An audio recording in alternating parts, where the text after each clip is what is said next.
Repair it agad. Nakapagpaayos ka na ba ng sapatos sa Mr. Quickie? Dito kasi dumiretso si Rene nang makitang natuklap ang swelas ng leather shoes niya. Regalo niya ito sa sarili nang sumweldo siya sa first job niya 5 years ago.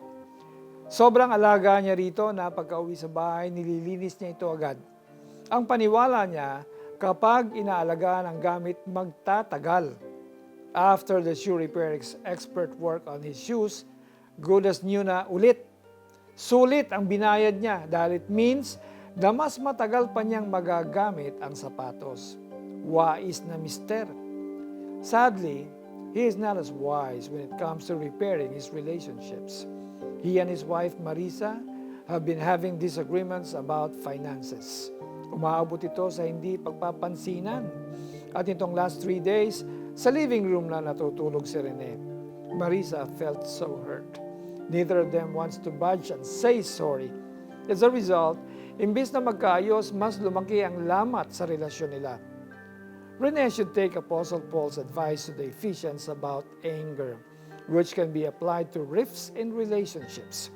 Sabi niya, do not let the sun go down on your anger. In short, deal with it now. Huwag nang patagalin. If Rene could take care of his shoes, why not take care of his relationship with his wife?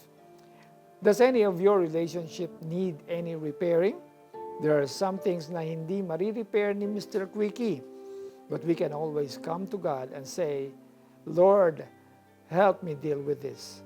Misunderstanding with another person with love and humility. Let's pray. Dear Jesus, you are the Prince of Peace. You know who I am struggling with.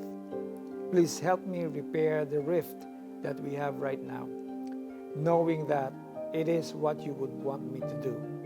In Jesus' name I pray, Amen. May nakaalitan ka ba or nakasama ng loob lately? If you value your relationship, how about taking steps to repair the relationship bago pa lumaki ang galit ninyo? Ask God for wisdom and strength, and then approach the other person. It could be face-to-face, through an email, a phone call, or a text message. Kung magagalit man kayo, iwasan ninyo ang kayo'y magkasala. Huwag ninyong hayaang lumubog ang araw na galit pa rin kayo. Mga taga-Efeso 4:26.